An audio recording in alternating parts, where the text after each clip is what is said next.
definitely did learn many lessons in my life.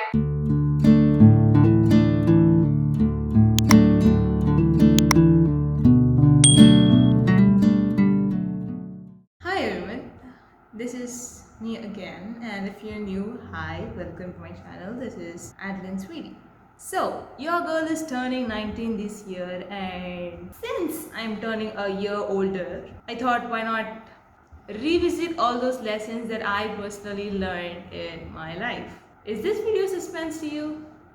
No? So let me just break it down to you very simply. Now we have 5 points that I would love to share with you guys and hope it's all helpful, useful, and yeah. I may sound pretty off here and there because this is like the second time I am making the whole video. Okay, because the first one just didn't come out right. The first point is priorities over sacrifices. Leave no space for regret. That's what I would say, because that was like one huge lesson that I learned. Because when you are set with a goal, okay, and to achieve that goal, what we try to do is sacrifice all the other things. Even I used to like cut down all my times that I spend with my family, I spend with my friends, I spend for myself. I like, pushed all these things away from me in the name of sacrifice and started to go more into my goals, like that is studying for exam or preparing for assignment or stuff like that.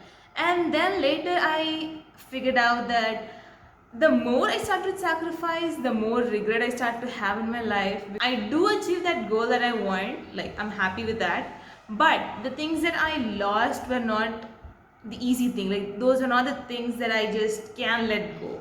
You get me? You get me? Like in the name of sacrifice, there are stuffs that we just like push away from us, but they are also important in our life. Spending time with your family, spending time with your friends, spending time with your loved ones, spending time for yourself is also very important among all the goals that we set for ourselves. So I realized that it's more than prioritizing rather than sacrificing, because once you prioritize your stuffs, I guess it just gets back to your own schedule, if you have to say whatever you already want, but you have to prioritize, saying that okay, this is the first thing that I have to cross out from my to-do list, and then I'll go with this. So when you prioritize stuff like that, things become even more organized, things become even more like goal oriented, and things just become easier for you. So as I said, prioritize your stuffs more than sacrificing them so that you don't leave any regret later on. The second point was to explore myself and then set my own goals along with its boundary. We all tend to set goals for us. We are like, I am gonna do all these things, and then we forget about the boundaries. Like, people can come at me saying that putting boundaries for yourself is like limiting yourself. You have to go out of your comfort zone to, achieve something. Yeah, that's true. I agree with it. But the boundaries that I am talking about here is your goal oriented. You start to have this small joy when you start crossing each and every boundary, saying that, okay, this is the limit that I kept. More than saying goal, okay, your goal must be like, say, I want to be a very good student, like academically I want to do very good, and then you set, that's your goal, and next you set your boundary saying that I'm going to score like 75 on every subject, and then once you cross that boundary, you get that happiness, which in turn becomes your motivation to do more better. So you can enhance, like increase your boundaries again to say 85. Like let's go with 10 marks. Okay, let's you go for 85, and then you achieve that one and you feel so happy. Sometimes you may be aiming for 85, but who knows? Who knows? You may even get 95. Okay, so it's that kind of boundary so that you don't lose track of yourself. Sometimes we just make these abstract goals and then you start to like waver everywhere, not even knowing where you're going. Like people lose path in that kind of sense. So the boundaries that I am talking here about is those boundaries that will guide you through to your goals and gives you that joy, that happiness that you have attained something towards your goal, that like that first step that you keep, and just gives you pure joy. And this lesson definitely taught me the best thing in my educational life. Coming to the third lesson that I learned, and this is something that I love. So that was this quote, like this small video clip that I saw of a famous singer, a current famous singer, who said that it is very important who makes your atmosphere. And by atmosphere, I say that, for Earth, you have an atmosphere, you have this ozone layer, you have all these atmosphere, and we all know the benefits of atmosphere. Definitely, we all learned it through our school days, right? So it protects the Earth from other asteroids and comets, kind of thing. And in the same way, it also is like a safe place for Earth. The same way, even we should have our own atmosphere. And sometimes we tend to, like, as a person who loves being alone, like, creating our own small comfort circle is different, and the atmosphere here I'm talking about is different.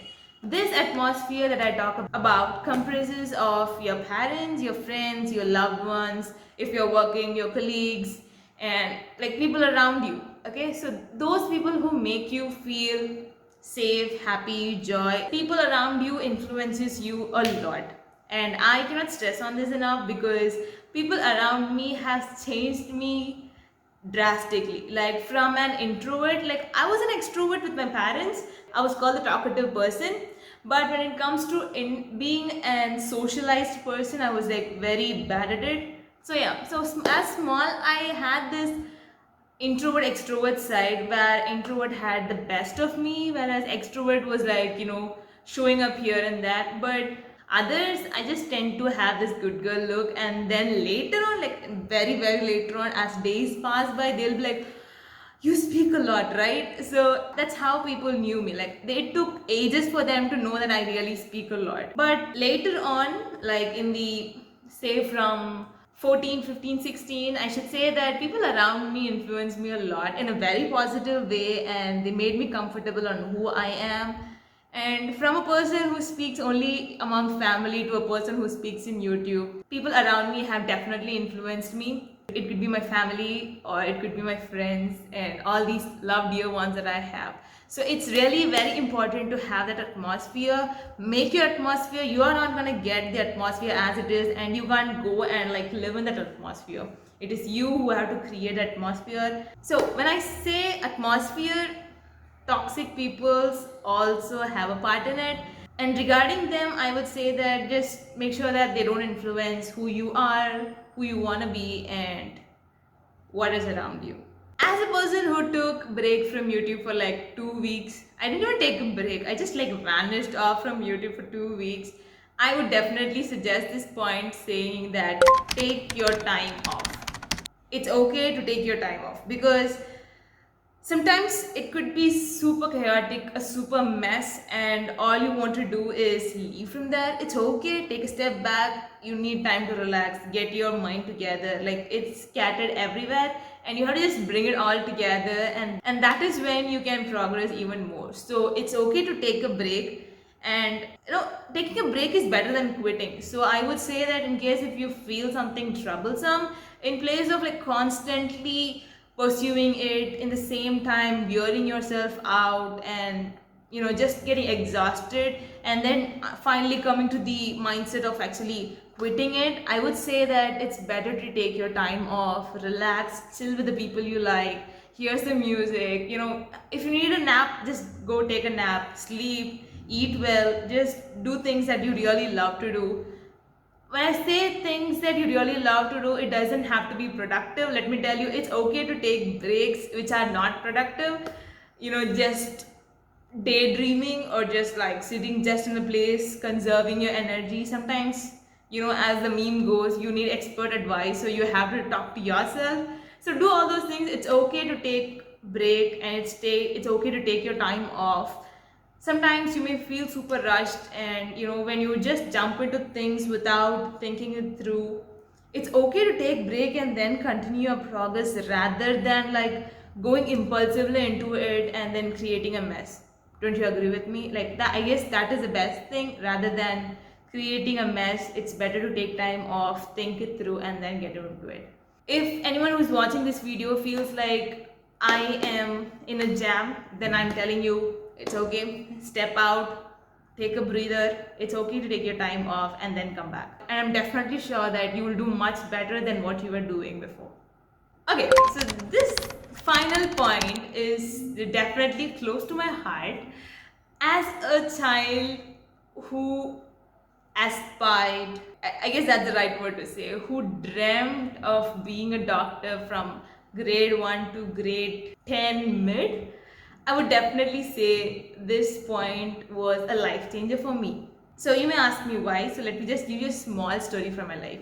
From grade 1 to grade 10, okay, till 10th standard, all I wanted to be was a doctor. Say that at the beginning it was just my fascination towards that white coat and the stethoscope, but later on it became a little more serious talk for me to be a doctor, to serve people and for the benefits of mankind, if I have to say, which is definitely a cool job. Being a doctor is not an easy thing, and I truly have respect to that job.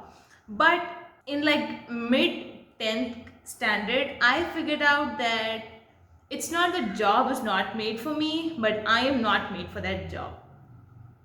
You get me, right? Like, so decision making in your 10th grade, like those critical time is very important. If possible, I'll make another video saying about all these things that I personally did in my 10th grade. It's not like a very glorifying moment for me, but I feel like that was like very, a clarity kind of thing in my life, which actually showed me which path I have to take and why I have to take it. So in case if possible, I'll make another video. I'm not sure, I'm not promising anything over here, but if possible, I'll really make that video. So by the like mid of 10th, I realized that nah, doctor is not for me, and I started like think about the other job offers that I can take, like what am I fit for. And I started to like do research, like do small findings, talk with people, know about all the career counseling kind of stuff. So I was like more concentrated on it. But little did I know that there was this part of me, like major part of me, that was struggling to let go of doctor, because that's the thing that I have been telling my mind since grade 1. So it wasn't easy for me to let it go than what actually normal people think it is, because people always, whenever I speak to other people, when they ask me what I am doing, like people who knew that I wanted to be a doctor and then I want to be a psychologist right now, right? So I'm doing my BSc psychology, and when people hear that, they're like, oh, you just moved on very easily. But no, it wasn't that easy for me to move on. Like if I have to say, 70% of me was still wanting to be a doctor. The rest 30% was like searching on what are the other opportunities that I can take it. So it was really very hard for me since I finished, like I was about to finish 10th grade, and 10th grade went like pretty quick for me. So I felt the natural struggle of fighting between my urges. What should I do? Should I let it go? Because I knew that this wasn't for me, like I wasn't made for the job, and still forcing myself to do something that I am not gonna enjoy for the next few years was definitely hard on myself. So it definitely took a pretty toll on me, but yeah, I'm glad that I let it go. All I want to say through this is sometimes, it just like gets a part of yourself. It just becomes a part of yourself. There are few things that just, you have been like been with it for a really long time, that it's very hard for you to let it go. But sometimes we must know that it's okay to let go, and if people around you truly understand what you actually mean by it,